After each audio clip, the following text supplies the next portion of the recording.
The marble floors of Riverside Galleria gleamed under the crystal chandeliers as I followed my mother and sister through the main concourse. Black Friday crowds swirled around us, shopping bags from designer stores rustling with each step. My mother's voice carried over the ambient music and chattering shoppers. "I don't know why you insisted on meeting here, Elena," Mom said, adjusting her Burberry scarf. "You know this mall is completely out of your price range." My sister Christine linked her arm through Mom's, her new Cartier bracelet catching the light. "She probably wanted to window shop. See how the other half lives." I smiled softly, running my hand along the brass railing I'd personally selected from an architectural salvage company in Boston 3 years ago. The entire restoration of this 1920s building had taken 18 months and cost $42 million. Every detail, from the restored Art Deco moldings to the imported Italian marble, had required my approval. "I thought it would be nice to spend time together," I said simply. "It's been a while since we all went shopping." Christine laughed, the sound echoing off the vaulted ceiling. "Shopping? Elena, the cheapest store in here is probably that soap boutique, and even their hand wash is $40. Your entire beauty budget couldn't cover one bottle." We passed the fountain in the center courtyard, where water cascaded over bronze sculptures I'd commissioned from an artist in Prague. Children threw pennies while their parents relaxed on the limestone benches surrounding the pool. "There's a Target about 3 miles from here," Mom suggested helpfully. "Much more appropriate for your budget. They're having sales today too." "I'm fine shopping here," I said. Christine stopped in front of Valentino, her eyes lighting up. "Oh, this is where I bought my dress for the charity gala last month. Marcus and I are seated at the head table this year. The tickets were $5,000 each." "Your husband is doing so well," Mom gushed. "Senior partner at the firm at only 38. And that house you bought in Riverview Estates. Simply stunning." "Thank you, Mom." Christine studied her reflection in the store window. "We've worked hard to build our lifestyle. The right schools, the right connections, the right neighborhood. It matters." I nodded, remembering the lease negotiation with Valentino's corporate team. They'd wanted prominent window placement and had agreed to a 15-year lease at premium rates. The store alone generated $80,000 in monthly rent. "Elena, what are you standing around for?" Christine turned to me with exaggerated concern. "There's a Marshall's in the strip mall on 5th Street. That's more your speed, isn't it? Last season's clothes at discount prices." "I'm just enjoying the atmosphere," I said. Mom checked her watch, a vintage Rolex that Christine had given her last Christmas. "Well, Christine and I have appointments at Neiman Marcus. They're holding several pieces for us in the VIP suite. Elena, why don't you?" She gestured vaguely toward the lower level. "There's a food court downstairs. Maybe get yourself a pretzel?" "Actually," Christine added, pulling out her wallet, "here's $20. Get yourself something nice for lunch. Consider it an early Christmas present." I looked at the bill she was offering, crisp and new, extended with the kind of pitying expression people reserve for the less fortunate. "That's generous, but I'm fine." "Don't be proud," Mom insisted. "We know things are tight for you. What do you make at that little nonprofit? 30,000? 35? It's admirable work helping poor people plan their finances, but it doesn't pay well." "I manage," I said quietly. Christine tucked the 20 into my jacket pocket anyway. "Use it. And Elena, maybe don't follow us around today. The stores we're going to, the staff can be judgmental about people who clearly can't afford anything. I'd hate for you to be embarrassed." They walked toward Neiman Marcus, their designer handbags swinging in sync, leaving me standing beside the fountain. I pulled out my phone and checked the text from James, my mall director. "Owner's quarterly walkthrough at 2 p.m. Security flagged some maintenance issues in the north wing." I replied, "Perfect. I'm here now anyway." My phone buzzed again immediately. James's number appeared on the screen. "Miss Chin, I just saw you on the security cameras. Are those 2 women bothering you? I can have security escort them out if needed." I smiled at the camera discreetly mounted in the decorative crown molding above me. "No, James. That's my mother and sister. They don't know about the mall." Silence on the other end then. "I'm sorry, what?" "They don't know I own Riverside Galleria. Or the 4 other commercial properties in my portfolio. It's a long story. Should I not acknowledge you during your walkthrough? Let's play it by ear."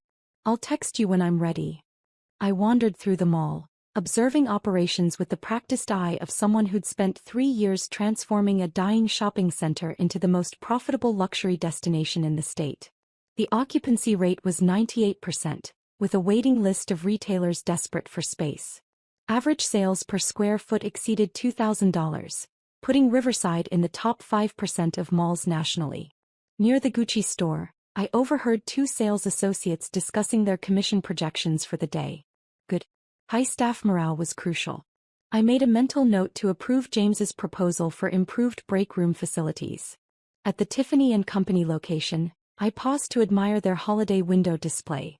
A winter wonderland featuring actual ice sculptures changed daily. The lease agreement for that store had been particularly complex, but their presence elevated the entire property's reputation. My phone buzzed. Christine had posted to Instagram a photo of herself and Mom in the Neiman Marcus VIP suite, surrounded by shopping bags. The caption read, "Black Friday done right. #luxury life, #blessed and grateful, #know your worth." I was about to put my phone away when I noticed I'd been tagged in the comments. Christine had written, "At Elena C. couldn't join us. Shopping at her budget-level face blowing a kiss, love my sister anyway. #family first." 3 of her friends had already commented with crying laughing emojis. I took a screenshot and continued walking, passing the Louis Vuitton, Hermès and Burberry stores that formed the luxury corridor. Each lease represented millions in annual revenue. Each brand had specifically chosen Riverside because of its reputation for quality and its affluent customer base. Near the Prada store, I spotted my mother and Christine emerging from Neiman Marcus, laden with shopping bags. I stepped into a seating area partially hidden by a large potted palm, watching as they paused in the center of the concourse. "This has been such a successful day," Mom announced loudly, clearly aware of the nearby shoppers. 3 new dresses, 2 pairs of shoes and that lovely coat. "How much did we spend, Christine?" "About 18,000, Christine replied with satisfaction. "But we deserve it. Success should be celebrated." "Absolutely. Unlike some people, we understand the value of quality." Mom's voice carried deliberately. "Shopping at discount stores wearing last season's styles. It's so depressing." An elderly couple nearby glanced at them with disapproval, but Mom seemed oblivious. Christine checked her phone. "I wonder where Elena went. Probably couldn't handle watching us shop. The poor dear must feel so inadequate." "I worry about her," Mom said, her tone dripping with false concern. "She's 32 and has nothing to show for it. No husband, no real career, no property. Just that tiny apartment in the old part of town and her little nonprofit job." I remained hidden, documenting this conversation in my memory. "She could have done so much more," Christine continued. "Remember when she got into Yale? She turned it down for that state school because of the scholarship. That's when I knew she'd never amount to anything. Winners pay for Yale." "Such a disappointment," Mom agreed. "When people ask about my daughters, I talk about you, the successful one. Elena, I just say she's finding herself, or doing charitable work. It's embarrassing, honestly." They moved toward the exit and I waited until they'd left before texting James. "Ready for the walkthrough. Meet me at the North Wing entrance in 5 minutes." James appeared precisely on time, dressed in his usual impeccable suit, carrying a tablet and looking every inch the professional director of a premier shopping destination. He'd worked with me since the beginning of the renovation, and I trusted his judgment completely. "Miss Chin," he greeted me formally, then lowered his voice. "I have to ask, how do you deal with that?" "Practice," I said simply. "Show me the maintenance issues." We spent the next hour touring the property. A skylight seal needed replacing in the north wing. The HVAC system in the east corridor was running at suboptimal efficiency. 3 stores had submitted requests for minor lease modifications. All routine issues, but I insisted on reviewing everything personally. "The Valentino lease comes up for renewal in 6 months, James noted. "They want to expand into the adjacent space." "What's the projected revenue increase?" "Approximately 40% based on their sales data. They're willing to go to premium rates for the additional square footage." "Approve it, but I want final sign-off on the renovation plans. The Art Deco aesthetic must be maintained." We were discussing the proposed expansion when I noticed my mother and Christine re-entering the mall. They'd apparently forgotten something and were heading back toward Neiman Marcus. "James," I said quietly, "I think it's time for that teaching moment I mentioned." He followed my gaze and understanding dawned. "Should I approach them? Let's make it natural. We'll be discussing the lease renewals right here when they pass by." We positioned ourselves near the Hermes store, James holding his tablet prominently. I stood with the relaxed confidence of someone reviewing her property, which was exactly what I was doing. Christine spotted me first. Her eyes widened in surprise, then narrowed with judgment. "Elena, what are you still doing here? I thought you'd have left hours ago." "Just taking care of some business," I said mildly. Mom joined her, looking me up and down with disapproval. "Business? Honey, you can't afford anything here. Stop torturing yourself and go home." James cleared his throat. "Excuse me, I don't mean to interrupt, but—" "We're having a private family conversation," Christine interrupted sharply. "Whatever you're selling, we're not interested." "I'm not selling anything," James said with practiced patience. "I'm James Morrison, director of Riverside Galleria. I was just discussing property management with—" "Property management?" Christine laughed. "Elena works at a nonprofit helping poor people balance their checkbooks. She doesn't know anything about property management." I remained silent, watching James's expression carefully. "I see," James said slowly. "Well, perhaps there's been some confusion. Miss Chin, would you like me to explain or—" "What's there to explain?" Mom demanded. "And why are you calling her Ms. Chin? Her last name is Miller, just like mine and Christine's." "Actually," I said softly, "I changed it back to Dad's surname 5 years ago. You didn't notice because we don't see each other often." Christine waved this away dismissively. "Whatever name you use, you still can't afford to shop here. Elena, seriously, you're embarrassing yourself. This man probably thinks you're loitering." "Loitering?" James repeated, his voice carefully neutral. "Miss Chin, should I clarify the situation?" I thought about it, watching my mother and sister's faces, so certain of their superiority, so comfortable in their condescension. "Go ahead." James turned to face them fully, his professional demeanor firmly in place. "I'm confused about something. You're saying that Miss Chin works at a nonprofit and can't afford to shop here?" "Obviously," Christine said with exaggerated patience. "Look at her. She's wearing Target clothes and carrying a purse from TJ Maxx." "Actually, this purse is from Brunello Cucinelli," I corrected quietly. "It cost $3,000. I just prefer subtle designs." Christine's laugh was ugly.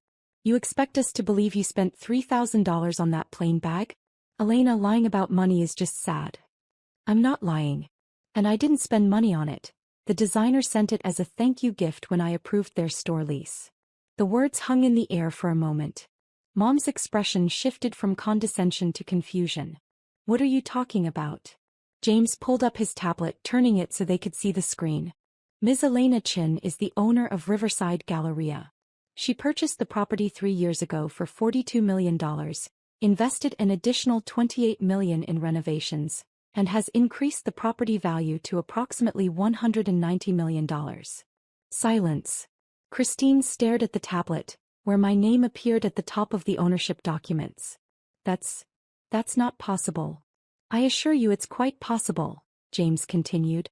"Ms. Chin owns this mall outright, along with 4 other commercial properties in the region.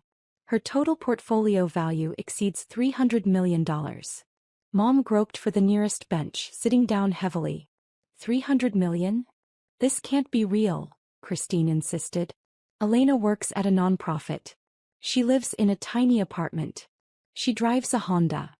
I work part-time at the nonprofit because I believe in their mission, I explained calmly. I live in a brownstone I renovated in the historic district. It's 4,000 square feet and worth about $3 million. And I drive a Honda because it's reliable and I don't need to impress anyone. But Mom's voice was faint. You turned down Yale because you couldn't afford it. I turned down Yale because the state school offered me a full scholarship plus a stipend, and I wanted to graduate debt-free so I could start investing immediately. By the time I was 25, I'd purchased my first commercial property. A small office building I renovated and flipped. I used those profits to buy a strip mall, then another. Riverside was my fifth acquisition. James added helpfully. Miss Chin is rather well known in commercial real estate circles. She gave the keynote address at the National Property Developers Conference last year. Christine's face had gone pale. Why didn't you tell us? When would I have told you? I asked. At Christmas 3 years ago when you spent the entire dinner explaining why my life was a failure? Or at your wedding when you seated me at the kids' table because you didn't want your successful friends to know about your disappointing sister? Mom found her voice. That's not fair, Elena. We didn't know. Exactly, I interrupted, my tone still calm but firm. You didn't know and you didn't care to know. You saw my job title and my car and made assumptions about my worth as a person. But you let us believe, Christine started. I let you believe what you chose to believe, I corrected. I never lied about my circumstances. I simply didn't perform my success in ways you recognized as valuable. James's phone buzzed. He glanced at it, then at me. Miss Chin, the Versace corporate team is here early for their meeting. They're waiting in the executive conference room. Thank you, James. I'll be there in a moment. Wait, Mom said desperately. You're meeting with Versace? Their lease is up for renewal. They want to expand their current space by 40%. I checked my watch. I really do need to go. This meeting has been illuminating. Christine grabbed my arm as I turned to leave. Elena, wait. I don't understand. If you're this successful, why do you dress so plainly? Why do you work at a nonprofit? Why don't you live like you have money? I gently removed her hand from my arm. Because my self-worth isn't tied to external validation. Because helping people achieve financial stability matters to me. And because I learned a long time ago that people who judge you based on your appearance aren't people whose opinions should matter. But we're your family, Mom protested. Are you? I asked quietly. Family supports each other. Family doesn't mock each other on social media. Family doesn't hand their sister $20 like she's a charity case. Christine's face flushed. I was trying to be nice. You were trying to be superior, I corrected. There's a difference. James cleared his throat diplomatically. Miss Chin, I hate to interrupt, but the Versace team. Of course. I turned back to my mother and sister one final time. You're welcome to continue shopping here. All customers are valued at Riverside Galleria, regardless of how much money they have or what they're wearing. That's the culture I've built. Elena, please, Mom said, tears forming. Can we talk about this? We just did talk about it. What you mean is, can you explain away 3 decades of treating me like I was less than because I didn't match your definition of success? I smiled sadly. I need to go to my meeting. James will validate your parking on the way out. I walked away, hearing Christine's voice behind me. This is insane. She can't just, we're her family. James caught up to me near the executive elevator. That was remarkably restrained, if you don't mind my saying so. Thank you for handling it professionally. It was my pleasure. Although I have to admit, watching their faces when I showed them the ownership documents was deeply satisfying. He paused. What happens now? Now I meet with Versace about their expansion, review the quarterly earnings reports and approve next month's marketing budget. Same as always. I meant with your family. I pressed the button for the executive floor. That depends entirely on them. The Versace meeting went smoothly. They agreed to my terms for the expansion, including maintaining the building's historic architectural elements. After they left, I spent 2 hours reviewing financial reports with my CFO, who videoconferenced from our main office downtown. Riverside exceeded projections again this quarter, she reported. Net operating income is up 15% year-over-year. The luxury retailers are particularly strong performers. Good. Use the excess revenue to fund the scholarship program at the nonprofit. I want to double the number of recipients next year. Already drafted. I'll send the proposal tomorrow. After the call, I sat in my office, a restored space that had once been the mall's original administrative suite from 1928, and looked out over the concourse below. Shoppers moved through the space, unaware that every detail around them represented years of careful planning and substantial investment. My phone buzzed. Christine's name appeared. Elena, please call me. We need to talk. What I said earlier. I didn't mean it. Any of it. I deleted the message without responding. Another text came through, this time from Mom. Your sister is devastated. She didn't realize. We didn't realize. Please give us a chance to apologize properly. I set the phone aside and returned to work. Over the next week, the messages continued. Christine called 6 times. Mom left voicemails that progressed from apologetic to defensive to angry to apologetic again. I responded to none of them. On Thanksgiving, the actual holiday, my phone rang at 8 a.m. Christine's number again. Elena, I know you're ignoring me, but please listen. I looked you up. The keynote speech James mentioned, your investments, the awards you've won from the business community. You're not just successful, you're exceptional. And I've been terrible to you. I almost answered but didn't. She continued in the voicemail. I thought about what you said about judging people by their appearance. You're right. I've spent years building a life that looks impressive on the outside while going into debt to maintain it. Marcus and I are house poor. We leased the luxury cars. The charity gala tickets? We couldn't actually afford them, but we went anyway because of how it looked. Meanwhile, you've been genuinely successful this entire time and I mocked you for it. I saved the voicemail but didn't respond. At 3 p.m. there was a knock on my brownstone door. I checked the security camera and saw Christine standing on my porch alone holding a pie. I opened the door. I brought sweet potato pie, she said immediately. I made it myself, which you know means it's probably terrible because I can't cook. But I wanted to bring something that required actual effort instead of just buying something expensive. I stepped aside, letting her in. Christine stood in my foyer, looking around at the restored Victorian details, the original hardwood floors I'd refinished, the antique chandelier I'd found at an estate sale. Your home is beautiful. It's actually you, elegant but understated. Thank you. I'm sorry, she said abruptly. Not sorry you were offended. Sorry. I treated you horribly because it made me feel better about my own insecurities. You didn't perform success the way I expected, so I assumed you were failing. That says everything about me and nothing about you. I gestured to the living room. We sat on opposite ends of my restored Victorian sofa. I've been thinking about what you said, Christine continued. About family supporting each other. I haven't been your sister in any meaningful way since we were kids. I've been your competitor, your judge, your critic. Never your supporter. No, I agreed. You haven't. Can I ask you something? Why didn't you tell us about your success? I considered the question carefully. At first I didn't tell you because I was young and still building.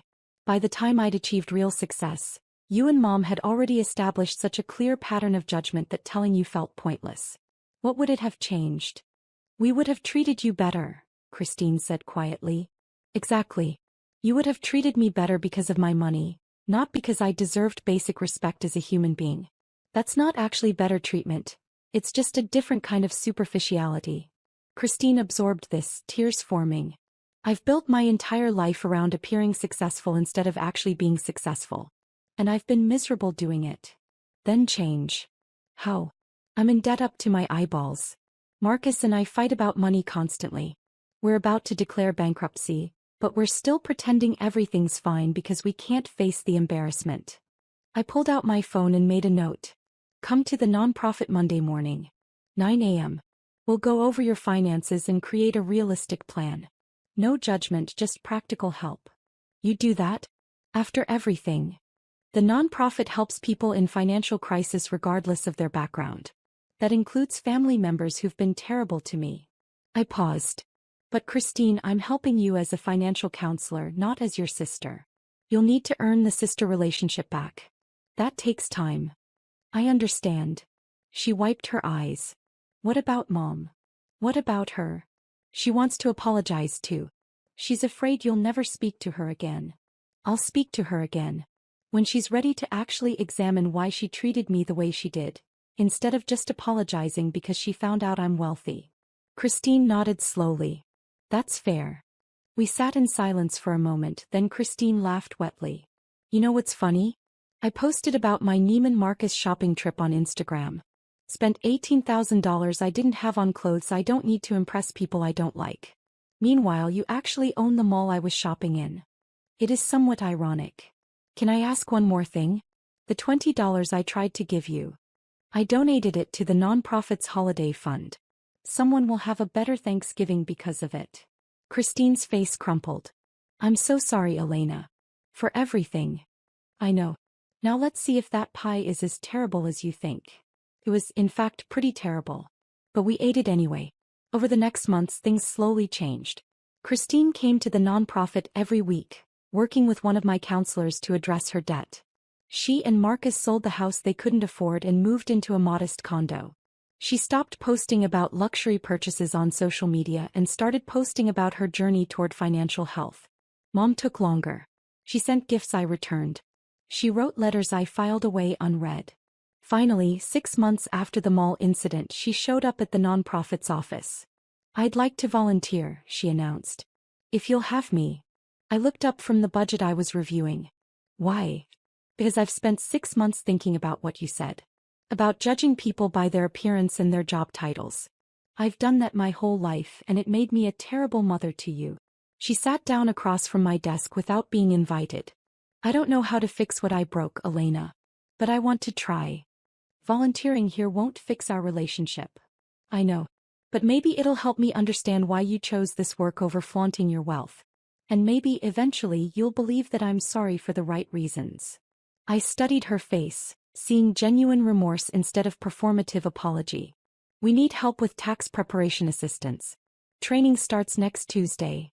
I'll be here. She was.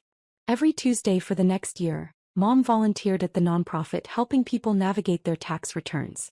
She learned their stories, heard about their struggles, and slowly began to understand that financial hardship didn't equal moral failing. One evening she stopped by my office after her shift. I met a woman today. Single mother, 2 jobs, barely making rent. She reminded me of what you must have felt like when we judged you, except her situation is actually desperate and yours never was. We just convinced ourselves it was because you didn't display wealth the way we expected. Did you help her with her taxes? Yes. And I talked to Christine and we're going to fund her security deposit for a better apartment. Anonymously. Mom paused. Is this what it feels like? Using money to actually help instead of just impress? Yes, I said simply. This is what it feels like. The following Thanksgiving we gathered at my brownstone. Christine and Marcus, Mom, and a few friends from the nonprofit. No designer clothes, no expensive gifts, no performances of wealth. Just a meal cooked together and genuine conversation. I'm grateful for second chances, Christine said during our traditional sharing. And for a sister who gave me one even when I didn't deserve it. I'm grateful for lessons learned, Mom added. Even the painful ones. When it was my turn, I looked around the table at the imperfect, evolving family we were building. I'm grateful for people who are willing to change. And for understanding that real success isn't about what you own, it's about who you become. Later, after everyone left, I drove to Riverside Galleria. It was closed for the holiday, empty and quiet. I walked through the darkened corridors, past the stores I'd carefully curated, through the spaces I'd lovingly restored. My phone buzzed with a photo from Christine. The 3 of us from earlier that evening laughing in my kitchen, no filters or careful staging. Her caption simply read, "Real family." Finally. I saved the photo and continued walking, thinking about the journey that had brought me here. The assumptions people made, the judgments they passed, the hierarchies they constructed based on appearances. And I thought about the quiet power of building something meaningful instead of just building something impressive. Of choosing substance over style. Of understanding that the people who judge you by your bank balance aren't people whose opinions should matter. The mall stood around me in the darkness. My achievement, my creation, my proof that success could be built on authenticity rather than performance. But it was the brownstone I'd returned to that night that felt like real success. The relationships slowly healing. The family learning to see beyond surfaces. The understanding that wealth meant nothing without integrity.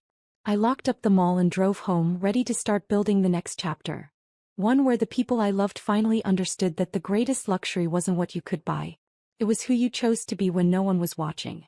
And that, I'd finally taught them, was the only kind of wealth that actually mattered.